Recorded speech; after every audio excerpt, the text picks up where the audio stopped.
Hello, and thank you for joining us for the latest Producer Hub webinar in our Producing Ethically in 2021 series. My name is Sophie Blumberg, and I'm a producer with Producer Hub. So tonight we are going to talk about money. Specifically, we are going to talk about about economic transparency in commercial theater.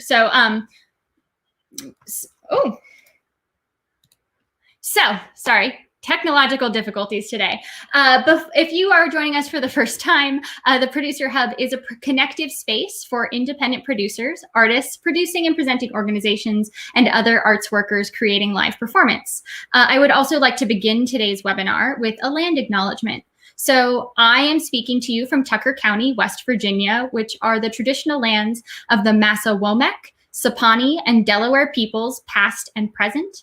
And if you know the tribal history of the lands where you're listening in from, we invite you to drop it in the comment section of our YouTube video. I would also like to offer a StreamYard land acknowledgement, which is what we are using to live stream to YouTube today. StreamYard is based in Tualatin, Oregon, which is the lands of the Kalapuya peoples. We acknowledge the land StreamYard resides on because the work we create together on a digital platform does not exist in an ether, in an imaginary void, but is made possible because of physical land and the indigenous people who steward it. So again, tonight, we are talking about economic transparency in commercial theater. So let's unpack the good, the bad, and the ugly of financial models, what works, what doesn't, and what needs to change in the future. So our panelists will speak for about 45 minutes, and then we're going to take questions from folks tuning in live. So make sure that you drop your questions in the chat. Tonight, we are joined by two members of the industry standard group, Tony R. Israel and Cynthia J. Tong. And Cynthia is a producer who works across the commercial and nonprofit sectors. And Tony is the CEO and founder of Real MN Productions.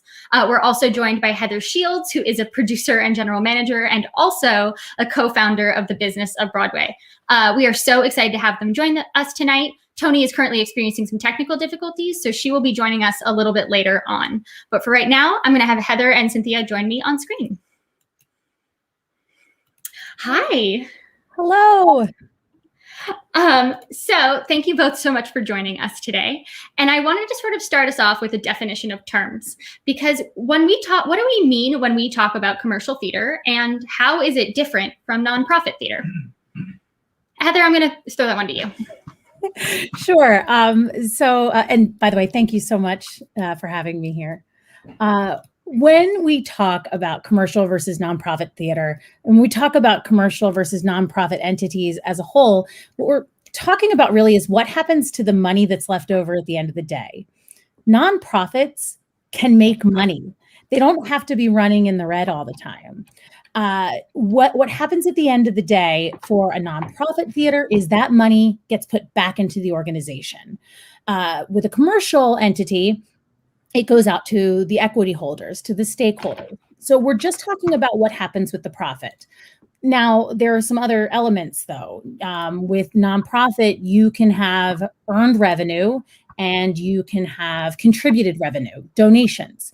And that's usually where the definition stops. But one of the things I was thinking in advance of tonight is commercial theater also has earned revenue, of course.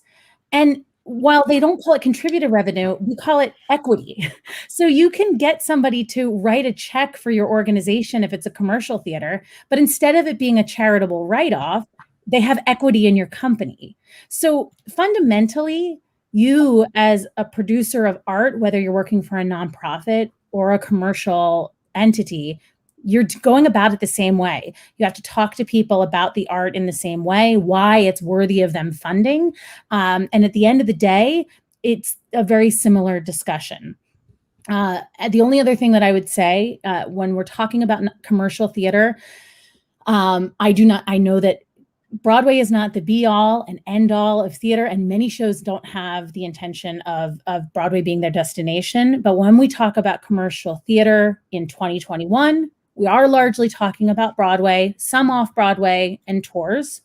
When we talk about nonprofits, they are largely represented in the regional and the off Broadway sector, but there is a very healthy representation of nonprofit theaters on Broadway, both in like the actual landlords of Broadway theaters and as producers themselves.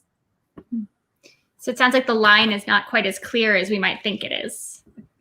The line is ever shifting, ever moving. And I mean, I wrote my master's thesis on the relationship between the two because I just understood it as, wow, we all have to work together. We all have to understand how the other side of it works. So amazing.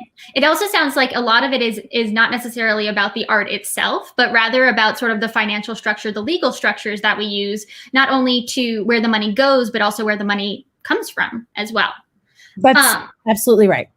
So let's actually talk a little bit about the money and specifically about the terms economic transparency.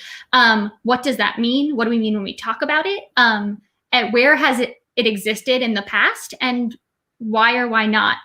And I'm going to ask Cynthia this question, I think. Great.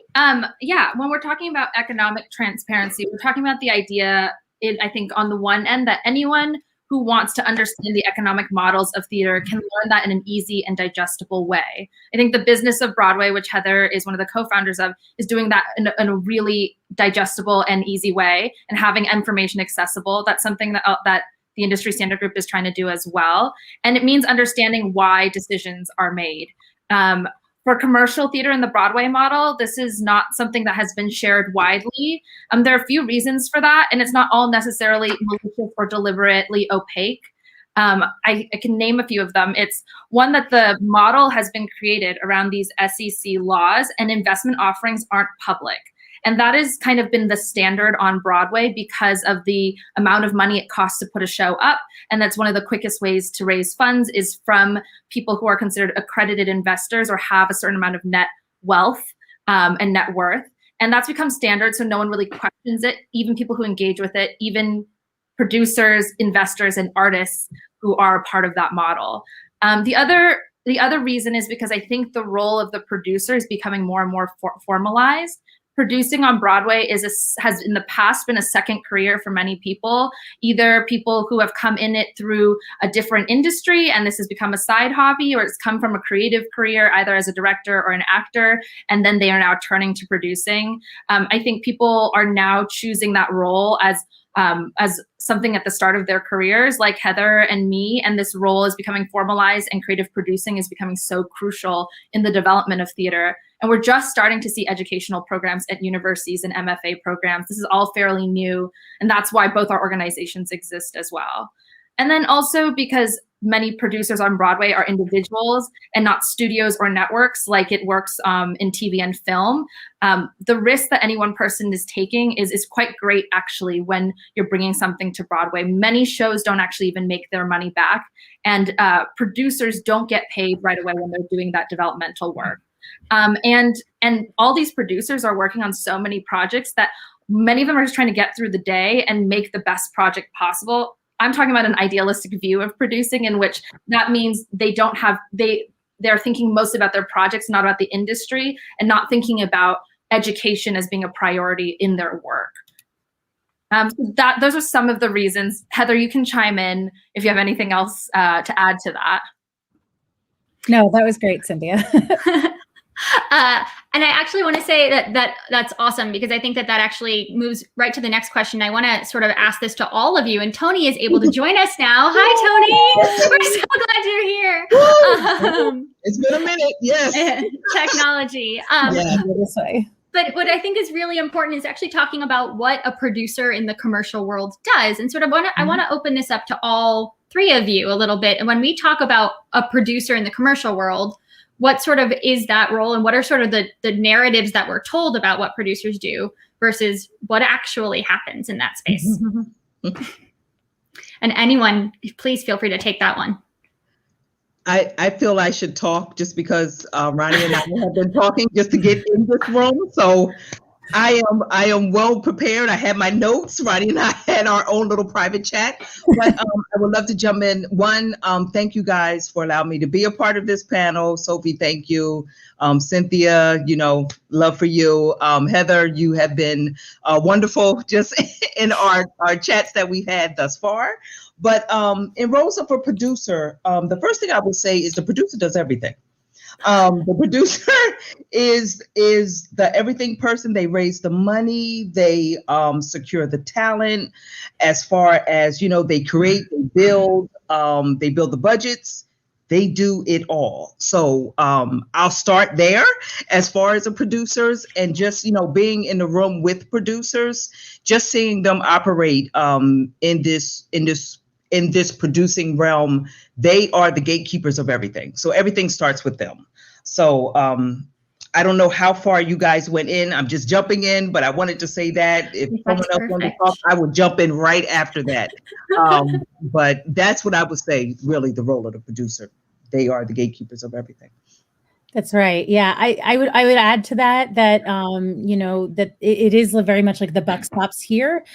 We describe a lead producer. Now, I'm talking about a lead producer here as opposed to co-producers, which is an entirely different discussion. But the lead producers on a show at the Business of Broadway, we describe them as the CEO of a startup.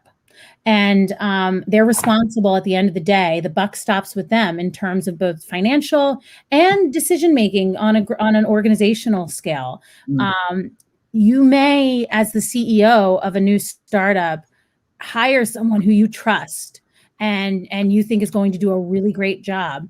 But if they make poor decisions and they hire people who make poor decisions, at the end of the day, it comes back to the lead producer.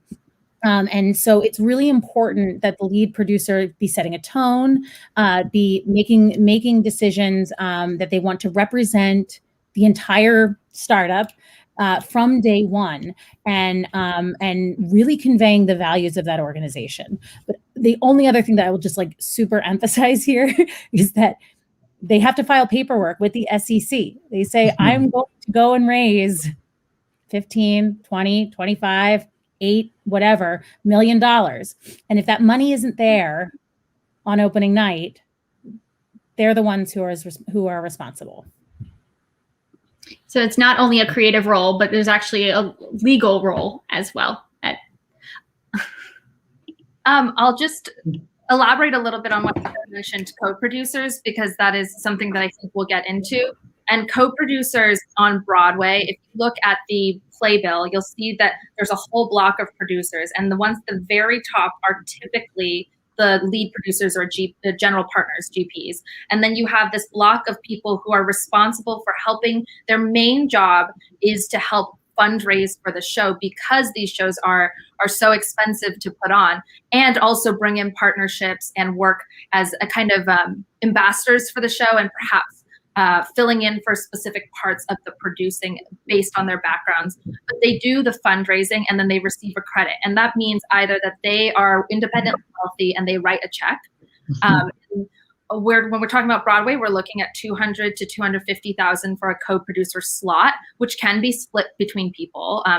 And then also they bring in, or they can bring in investors. So if you are not independently wealthy, or even if you are, you can bring in investors at like a $25,000 or $50,000 minimum. And those investors become co-producers sometimes, and co-producers sometimes become general partners. And that's not always the trajectory, but they do sometimes gain more power and have more decision-making power as they move through those different titles. And so it becomes important to diversify those parts of the theater industry as well, which I know we'll talk about a little bit more as we go forward.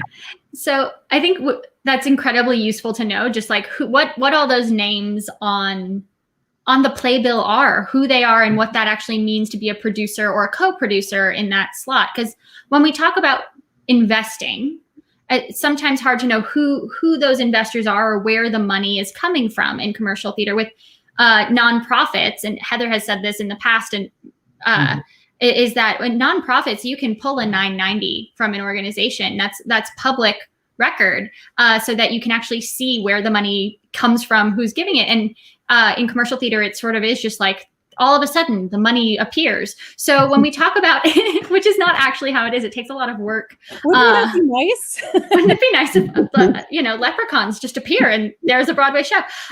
But when we talk about investors, who are these people? Who are the people who step up to the plate, who invest and put their names in that co-producer slot as well. And I know, Tony, I know that you work a lot in partnership and with investors. And so I'm wondering if you can talk about your approach and the people you work with, and actually maybe some of the assumptions people have had in the past about who an investor is. Okay, so I will start that question with my own personal journey. I don't know how much you guys had talked about, but I'll start with mine as far as being in the room, especially during marketing and press and promotions. When you're in the room, you see how it operates. You can, just the way Heather said, you see how the CEO operates. You kind of see how the echelon works, or how it actually goes down in scale. So when you see the lead producer talks, or when you hear the lead producer talks, and they're talking about everything about the show, what's needed, what everybody is sitting at the table, what they represent, then you start hearing the money questions. I'll use that term. So you hear how they're raising the money, you hear how they're utilizing the money, and you start learning different phrases, I'll use that word, as they're talking at the table. So you really have to be astute, and you listen, you learn, having that seat at the table. And I came from the marketing world, and being one of the only people of color, and Cynthia and I know this from talking with TISG, you're usually the only person of color in the room. So you're sitting there and you're listening. So when you start learning the terminology that they use, when you're at these meetings, you start meeting people, your network starts to expand. You're at opening nights, you're at different events. It could be something as far as the advancement of the show, you're at the readings of the show, but again, your network is expanding. So you're seeing how people operate, and you start to hear, oh, are you going to invest in this show? Are you going to come in at 25,000, 200,000? And you're going like, oh, is this how this works? It's almost like playing with Monopoly money, because you're sitting there like, wow, they're just playing around with just these big dollars. So I started learning real quick how that worked, and how you start approaching people, and how your network grows. And I always say this, and we said this before, if you have 4 friends, your 4 friends has 4 friends. So instead of you asking for $100 from your 4 friends, you can go to the next 4 friends and ask for $1,000. And then your network expands out even more. So now you're meeting other folks with larger bank accounts, things like that, and you start approaching them, and it becomes with confidence. So you learn how to talk to people, you learn how to know the words, the buzzwords, reading the playbill, like you said, who's above the line, who's above the title, under the title, throughout the title, however you want to put this. And you just start approaching people with, I have this show, could you be an investor? Do you want to be an investor? And it's all on likability, because you're selling yourself.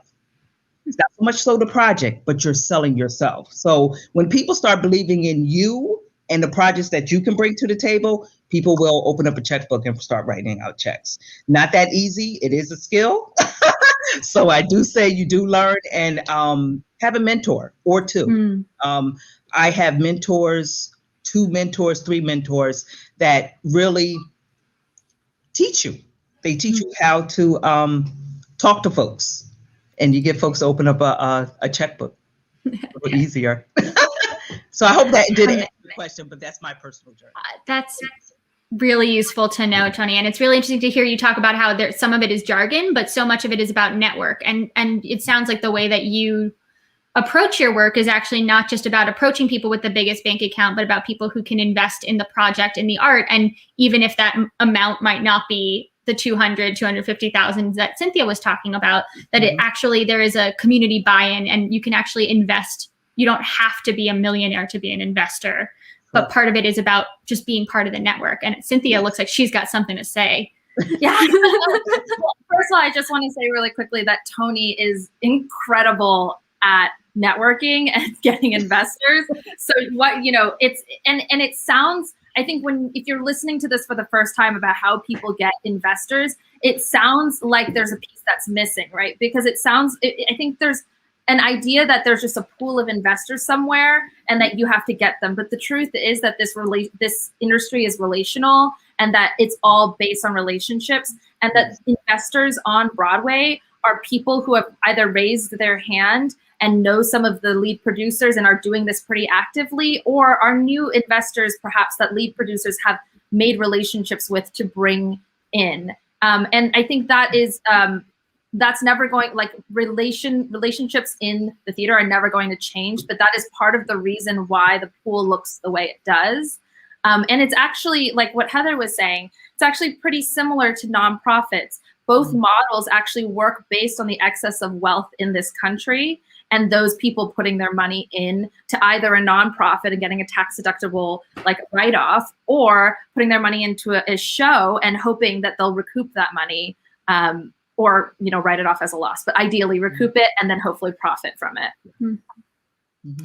So the industry standard group is specifically looking at diversifying the pool of producers in the commercial space. And I'm sort of curious if, Cynthia, this is obviously necessary, but I want to sort of hear from you and Tony about the approach you're taking in order to sort of move that forward.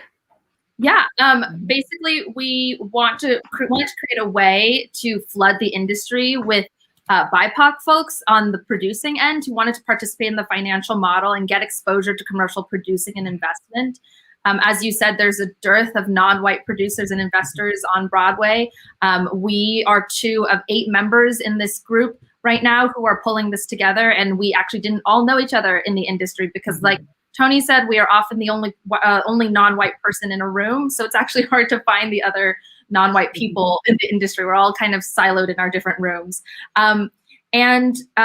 So we have 3 pillars of our mission. One is access.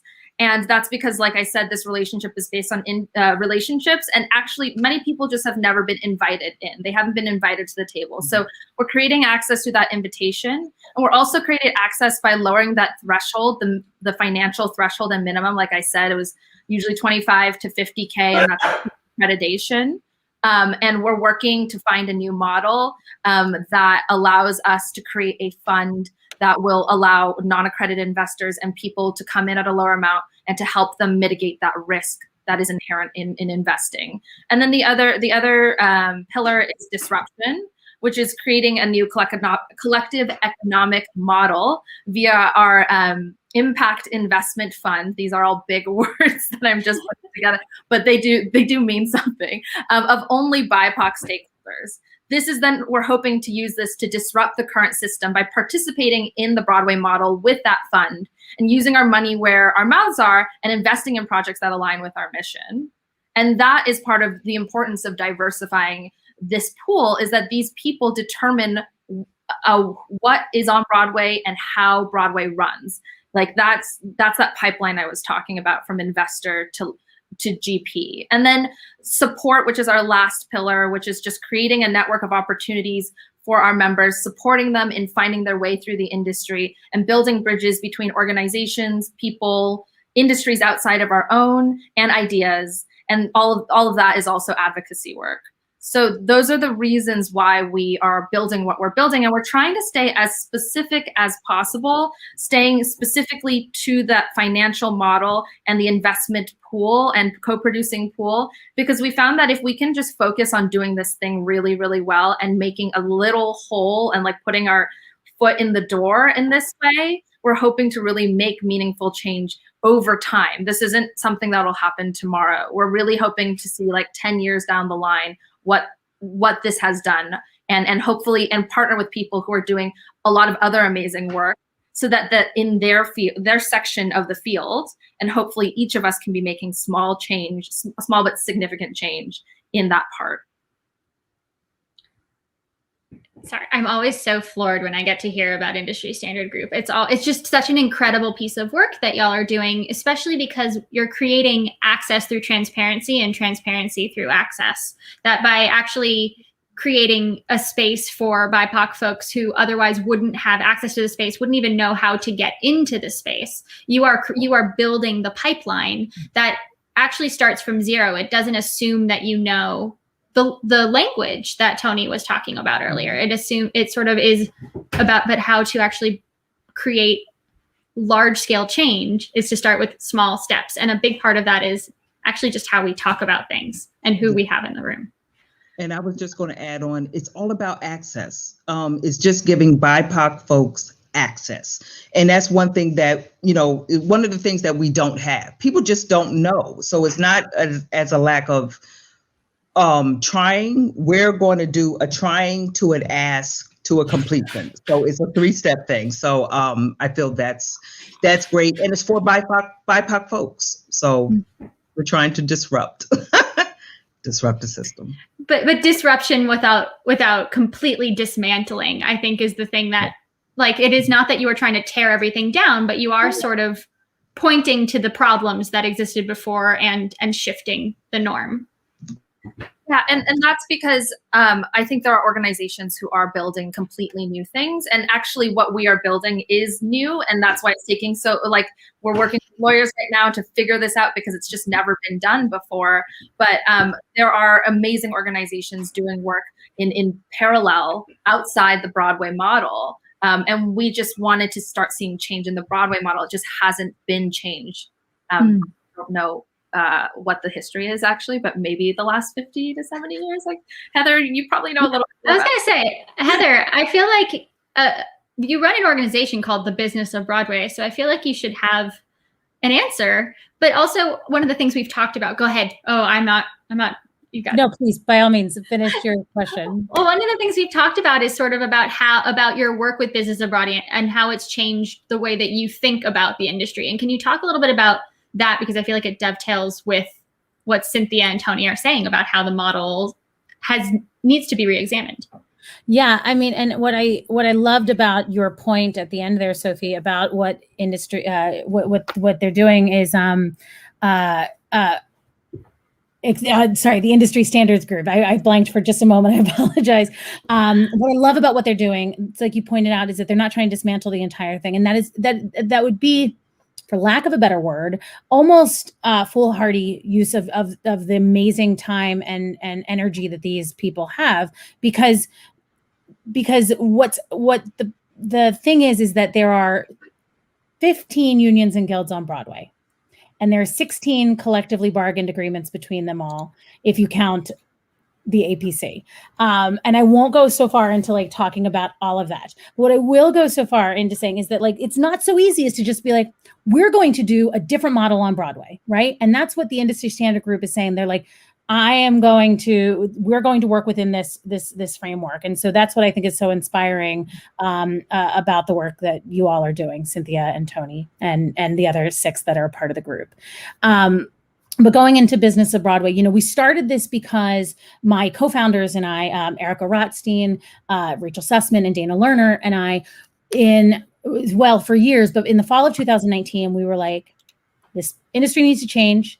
And we cannot do it until we build a collective of people that understand that and want to change this altogether. And that collective can't just be producers. It can't just be the people who are at the top of the food chain, so to speak. It has to be everybody buying in at once. It has to be the theater makers themselves, the creators. It has to be the people who are on the marketing and advertising teams. It has to be everybody seeing it and wanting to make change. That mission found a much greater urgency in March of 2020, and frankly, an even greater urgency in May of 2020 after the murder of George Floyd.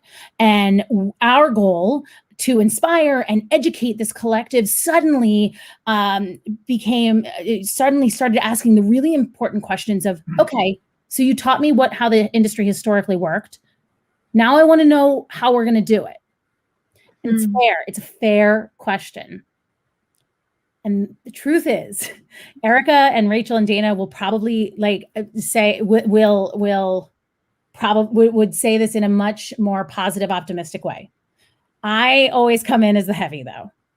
I'm realizing, and that this is going to be bigger for us the Broadway economic model will not change in a vacuum.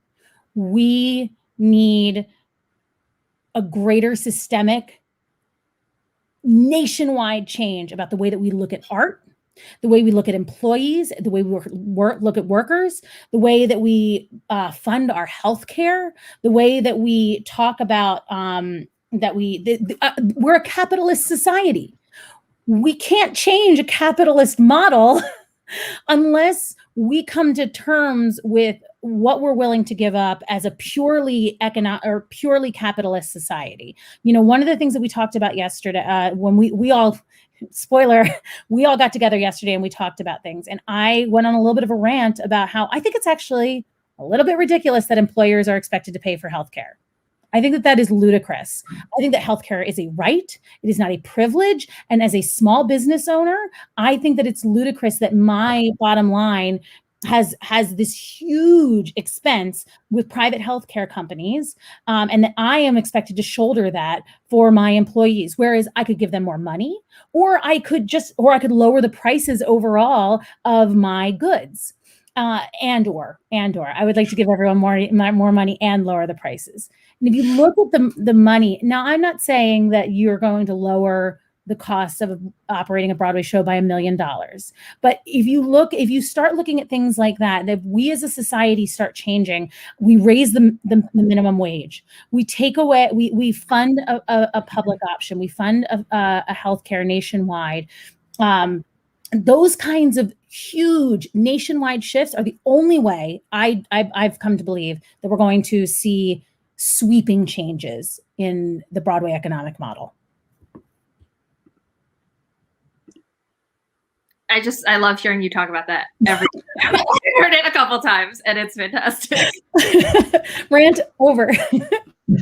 I was going to jump in and say, when you run for president, I'll be your campaign manager.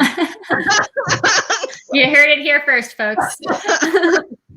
Heather Shields for president. But honestly, I think the thing that I also love this speech, because I think the thing that we have to think about is when we talk about commercial theater, we often talk about it from the top down. We talk about it from the lead producer, the general producer, the co-producer's perspective, but and because there is maybe less transparency about how the whole thing works, producers are often thrown as the bad guys, and there are producers in the industry who maybe are not doing as much as they could to support their artists. But there are also a lot of producers who are just trying to keep the lights on, and are often subject to collective bargaining agreements that they're not actually represented on. How do I explain this? So it's also a really complex thing when we think about all of the things that it takes to keep a show running, open, and going, like healthcare for performers and salaries, and the fact that those costs of living continue to rise, and there are a limited number of seats in a Broadway house. So again, to Heather's point, I could give people more money or lower the price of my goods, but as costs rise, the only real control we have towards recoupment is often to raise the ticket price, because that is what we can bring in. I want to talk a little bit about from the perspective of performers, from the perspective of the people on stage, from people who sort of keep the engine running. Where one of the things about Business of Broadway is that it is about getting everybody on the same page. And one of the things that's come up is a lot about performer participation and risk in proceeds from the show post recoupment, and how the risk of that or the reward ends up being realized in their worlds. And so, especially in the context of say, Not a Lab Rat, which is, for those who are listening, a equity contract, a lab performance contract. Actually, you know what? Why don't my awesome panelists explain? Who would like to talk a little bit about Not a Lab Rat and how it's affected things in performer participation in profits in the commercial world? Heather? I feel like I just took up so much space, so I wanted to make sure that I was giving Cynthia and Tony an opportunity. So in 2019, born of of something that happened with Hamilton. There was a movement with Actors Equity to revisit the development agreements that they had with the Broadway League. They hadn't been addressed. There had been no raises. There had been no adjustments to any of those development contracts for, I think, 10 years at that point. And everybody agreed on both sides of the table that we needed to address them. What Not Elaborate did was made a big push that those that are a part, those from on the AEA side, on the Actors Equity side, who are a part of the development process, the workshop or the lab process, are inherently a part of the creative process. And therefore, especially on these later workshop tiers, deserve participation in net profits. Net profits being only after a show is recouped. So we're talking about 20 to 25% of new musicals that all of the participants in that workshop should have a participation, to use the word again, in those profits. I won't go into how I felt like the publicity was handled and some of the talking points that were made, but a deal was arranged in February of 2019, so that at this time there's 3 tiers. In the 3rd tier of the development production, the actors and stage managers that are part of it will participate in a shared 1% net profit upon recoupment, which means upon recoupment. So to get back to the root of the question, when we talk about risk and reward and profit participation, what we are talking about here, again, is only 20% of the shows. But what is important for me when I'm talking to people about this is to understand that, there's a saying in theater about, as a producer, you can't make a living, but you can make a killing. And that killing only happens in that 20%. And even then, like, it's a smaller percentage of that, because some shows only just recoup. A producer really only has the opportunity to make money hand over fist in that post-recoupment moment. And so it speaks to the risk that they are taking the entire time. Producers, yes, there are some royalties, there are some fees, there are some office fees that happen throughout, from opening night of a Broadway show and throughout. But it doesn't come close to a middle-class wage, frankly. It doesn't come close to paying for the hours and hours and hours of work that you've put into it. So there is this idea of, okay, as the producer, you are taking on this risk. You are not getting paid. You are not taking a weekly salary, but you are going to participate in this reward if and when the show is a hit. That being said, this is all coming down to the fact that we are a capitalist society, and I am very much trying to undo that in myself, but it's hard because our society is capitalist and our business is capitalist. And I have a 20-month-old daughter to feed at the end of the day. And so though I personally am very open to a system that shares in the reward for everyone, we have to figure out as an industry that if that's the case, how to spread the risk around. And if I'm honest, this is where we get into the place where Heather's like, you are on a public forum right now, and this might not be a popular thing to say. Those 15 unions and guilds that I referred to earlier, it is not their job to say, we are happy to take on some of the risk. They can say, Heather Shields, I can look in your heart. I know you are a good person. I see you. You are a good person, and you want the best for all of my folks. But my job as a union is to get the absolute most that I can for my membership. It doesn't matter that you're a good person. I have to get my job. I am a political body, and my job is to get the most from my membership. And I cannot, in good faith, allow you to ask my members to take on the risk of this show. So herein lies our conundrum. And I want to try and follow up to that, because again, Heather, pedestal and like you go, or soapbox, and you go off, and I love it. But that's part of, I think, the challenge of commercial producing is that means that the people who can afford to take the risk take that risk. And that means that the most of the people, and not all of them, but most of the general partners and the lead producers on Broadway are people who have come from independent wealth or inherited wealth or a pool of money that allows them to actually be able to live during the time of the development of a show and maybe even pay a staff.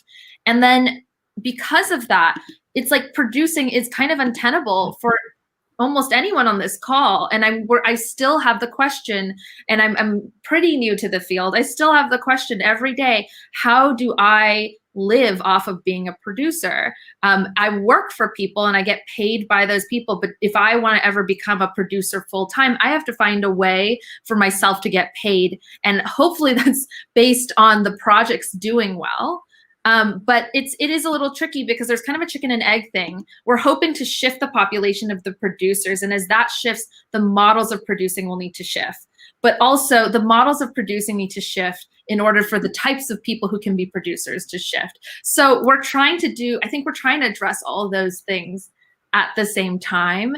And I maybe probably wrong about this, but I question all the time, especially since there's the next generation of producers don't all come from independent wealth. Like I said earlier, a lot of people raise their hand at a young age saying, I want to be a producer. How do I figure out how to do that? And a lot of those people are not coming from like inherited wealth or enough to be able to put on a show by themselves.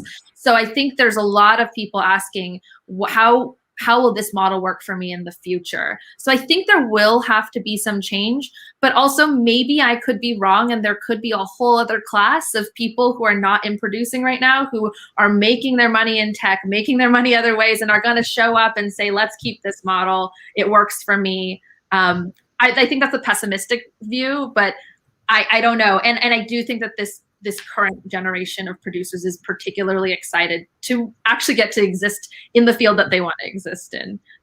Tony, I'll you. Yeah. And I would actually agree everything with what Heather said and what Cynthia said. I think we need to get back to the producers who are doing it for the love of the art. And I think if we can go back there, I think we'll be in a happier place. And not saying that all the producers, I know this is a large forum, so I definitely want to pick the words correctly. I think most producers do it for the art, but we know all don't. So if we can go back to that genuine, and most people want to be a producer as they progress in this field. I don't think people come out and say, I think I want to be a producer, unless you come from that generational wealth. Most people raise up in the ranks and, we aspire to be a producer. So, and it's because of the love of the work, love of the arts. That's a good point. Mm-hmm. So in our last the last question I sort of want to throw to you all before we open it up to questions is sort of to get back to the title of this webinar, which is about economic transparency, right? And all of this stuff is relevant to economic transparency about who gets paid and when gets paid and how they get paid and where the money comes from and where it goes and who has the money. So I think the question as we sort of look towards the future is, what are some actionable steps the industry can take to create more economic transparency? What does that look like in concrete terms? Cynthia, you just unmuted. No, I mean, I don't know if I can prescribe anything for the industry. I can just say that for me as a creative producer, in the work that I do with artists, I really try to bring artists into the producing with me and give them opportunities to make those decisions with me. And then some artists will say, great, I'm glad I have this ability to work with you in this way. And some artists will say, okay, I get it. I don't want to do this. And then we develop a relationship of trust. But I don't know if I have a prescription for the industry. I think just looking at trying to interrogate the way I work is the best I can do right now.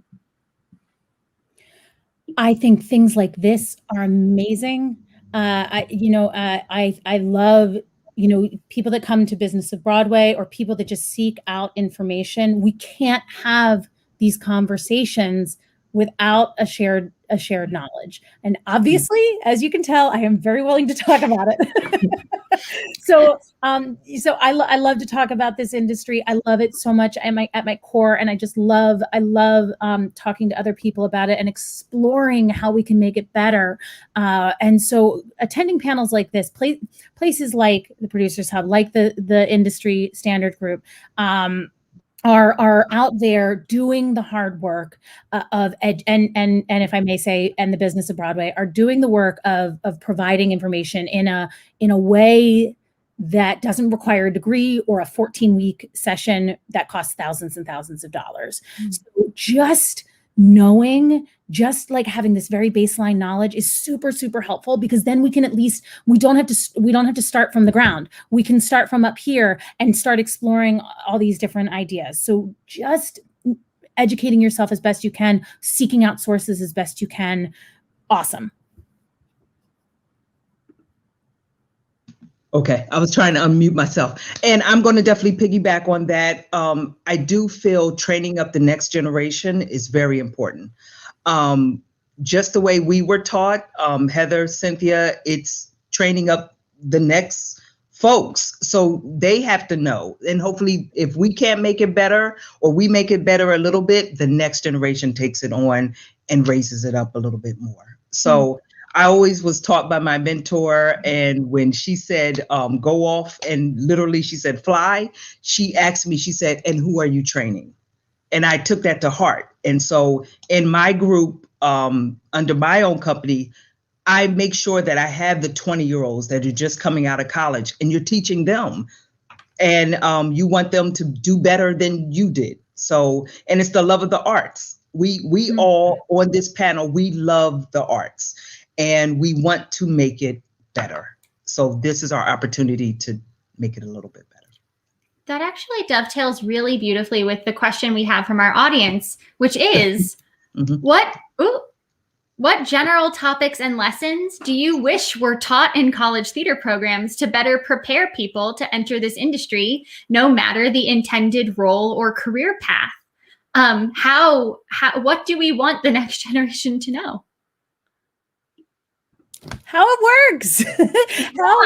Where does your paycheck come? Like we love, and I won't say much more about this, but we love working with undergrad and graduate students and find ourselves more and more frequently visiting with universities and colleges of all sorts, because I think it's the best possible way to prepare you for this theater or for this industry, to understand where your paycheck comes from and why it stops. I'll never forget, I'm sorry, I said I wouldn't talk long, but I'll never forget the subway ride I had with a very, very successful Broadway and television performer who was just like, but I see that our show is bringing in $650,000 a week. Why are we closing? And I'm like, that's not enough money, like not by a long shot.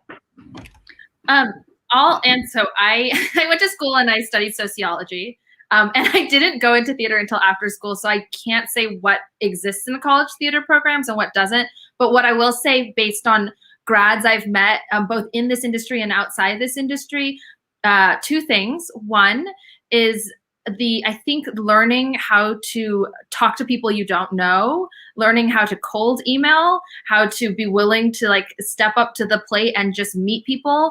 I think that's a huge part of this industry. And then the other thing, I learned how to produce by just doing. And so in college, if you have opportunities with your friends to put things on, whether it's college sanctioned or not, whether you need to find a way to raise $600 for your props because all of you are willing to do it for free while you're in college, do it then. That is the time to do that and practice those skills.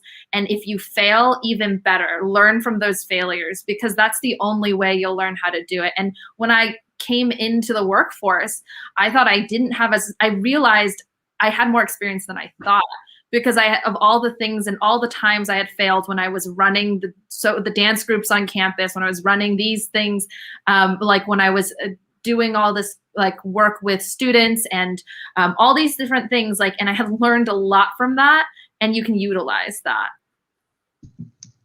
I would even jump on that. I come from a financial background, so theater wasn't even in my scope, but I always loved theater.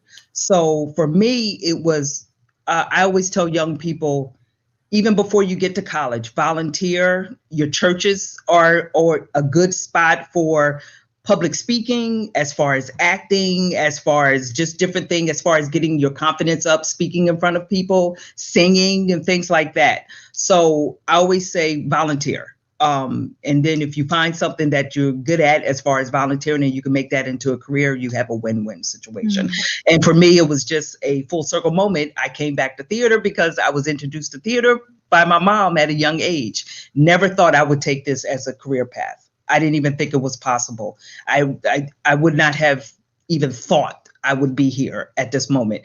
I should be somewhere probably on Wall Street at this point in my career, but I did the 360. So I went and did something that I loved. And again, it was through mentors that saw something in me and they saw the marketing ability, and I went from there.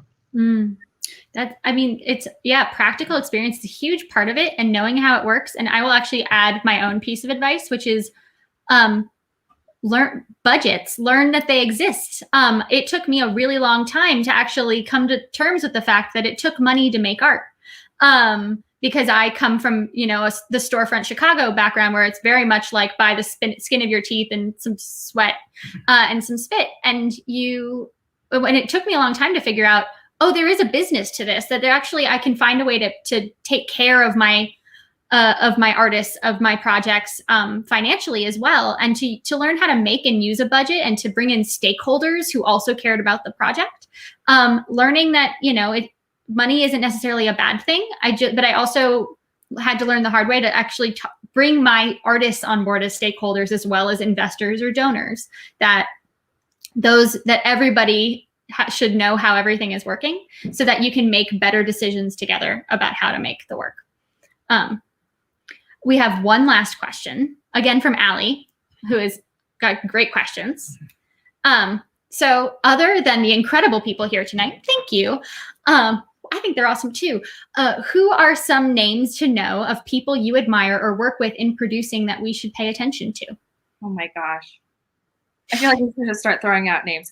We'll name the people in the industry standard group really quickly. Ronnie Pinoy, Rashad V. Chambers, Sammy Lopez, Miranda Go, Adam Heineman, and Rob Lacqui. And then we have, Mara Isaacs, Tom Curtihy, Heather, Tony, start naming people. I feel like I'm missing. I work right now. I work with Tom Smeeds. I work with Nathan Guillen and Jameson Scott. And then, of course, my business of Broadway compatriots, Dana Lerner, Erica Rothstein, and Rachel Sussman. I was going to talk about Sammy Lopez. We have a huge together. Huge Sammy Lopez fan. Ben Holtzman, Greg Holt, Joey Monda. I feel like we can't. The only other person that really came to mind immediately when this question was asked, and Rachel Sussman works with them. Diana DeMena is an incredible producer who's really fairly new to the scene, and I admire the heck out of her. And Brian Moreland, who also works with Rachel and Diana. Yeah. Sorry, Tony. No, I was going to say Brian. I was going to say Ron Simon. We already mentioned Myra. I will mention Myra twice. So she has been definitely instrumental for me. Rashad, you mentioned Rashad. I'm just going off the top of my head right now. But really hard. I'm sorry if I'm forgetting you, amazing people that we know. Oh my God. I also want to say we only talked about commercial producing today, but there is nonprofit producers who work in nonprofits, and they actually have the luxury of not thinking about how to bring money in. They have their own departments. True. But, and for that, I would definitely Camilla Forbes from the Apollo, for sure. She has been fantastic. I'm in my head and I am like a total blank. And Cynthia, we were just rattling off people I in our meeting, and we were just like, oh my God. Rights Horizons, Yvonne Idebury at Signature Theater. There's just so many people we can name. Yeah. Yeah, I just want to do a blanket. I'm so sorry. This was not one of the questions that we had in advance. Yeah. And our minds are just, all of our minds, I'm assuming, are just like kind of overstimulated at the moment. What I will also say, oh, go ahead, Heather. No. It's just, and so apologies for all of you amazing art makers out there that whose names have not been mentioned in this past few moments. We all, I think I can speak for Cynthia and Tony. We recognize the work that you're doing and appreciate it. Yeah. Mm-hmm. I think one of the things that I might recommend is if there is a piece of work you love, go look up the name of the person who produced it. Oh yeah. If there is a project that you have that speaks to you, go find out who the producer was, who the person who helped make that happen. I will say that whether you're working commercially or in the nonprofit world, that a producer is somebody who takes something and makes something impossible possible. And so if there is a piece of work that you that speaks to your soul, go see who helped make that possible. Not just the artists and the designers who absolutely are instrumental in that, but see who helped build the framework that brings the piece of work from idea to reality. So there are so many amazing producers out there. You can't name them all. It's just not possible. I did put one of my Christmas Carol producing partners, though, Catherine Shriver. I would just feel really, really awful if she was the only partner on that I didn't mention. So forgive me. And Ronnie is saying to us that the SIPA Creative Independent Producers Alliance, which I know Sophie's in as well. If you just go on their website, you'll see an incredible list of people. Oh my God, I feel so bad I even named people because now I feel like I named people. Okay. It is 9:00. I want to say thank you again to our incredible panelists. I have learned so much this evening, and I hope our listeners have as well. So I'm just going to tell you, this is your first Producer Hub webinar, we hope that you enjoyed it. We hope that you are able to join us again in the future. We do a monthly live webinar series, completely free. All of our webinars live in perpetuity on YouTube and on our website and with HowlRound as well. We believe in access. We have these conversations so that we can all learn together from each other. If you want to stay in the know, please subscribe to our mailing list at producerhub.org/subscribe. And we hope to see you again next month. So we're talking about mentorship programs, if that sounds interesting to anybody, because I'm super excited to talk about them. Thank you so much for your time, for your energy, for your listening, and we'll see you soon. All right.